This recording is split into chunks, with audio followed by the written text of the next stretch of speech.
Super! C'est le qualificatif qui viendra se poser juste devant la pleine lune du mercredi 5 novembre. Une super pleine lune, c'est une pleine lune qui est arrivée à l'apogée de sa luminosité et qui est beaucoup plus proche de la Terre géographiquement que en moyenne. Les conséquences, tu es beaucoup plus impacté émotionnellement. Tes parts d'ombre remontent beaucoup plus facilement parce qu'elle vient mettre encore plus de lumière sur toutes les révélations que tu as à faire. Toutes les prises de conscience nécessaires à ton évolution. Et c'est plutôt super et cohérent dans la mesure où cette pleine lune intervient en jour en vibration 7. Ben oui, le 7 nous parle de remise en question, de prise de recul, de faire un arrêt sur image, donc de ne surtout pas être dans l'action, de manière justement à s'introspecter, à réfléchir, à élaborer des stratégies, à peser le pour et le contre pour pouvoir réviser le tir, réajuster les choses qui ont besoin de l'être. Alors à peine 2 mois de cette fin d'année 9, fin de cycle, quoi de mieux que de se poser pour réfléchir à ce qu'on a encore besoin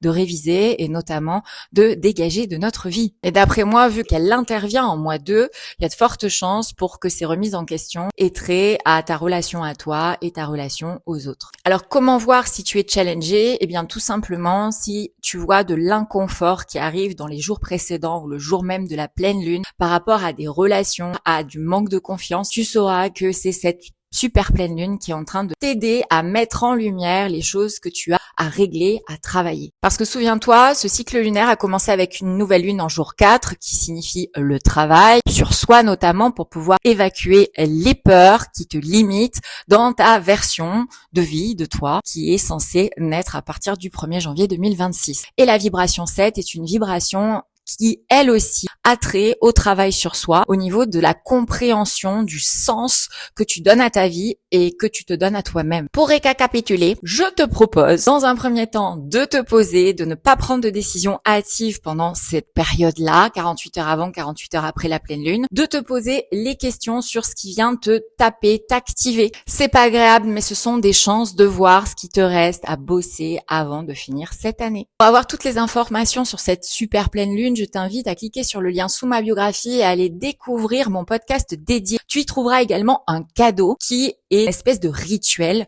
qui te permettra de te diriger vers quelque chose qui est beaucoup plus aligné pour toi en cette fin d'année, mais surtout en début d'année prochaine. Il ne me reste plus qu'à te souhaiter une magnifique pleine lune remplie de révélations, de prises de conscience précieuses au service d'un maillage relationnel beaucoup plus aligné à la version de toi que tu es devenue.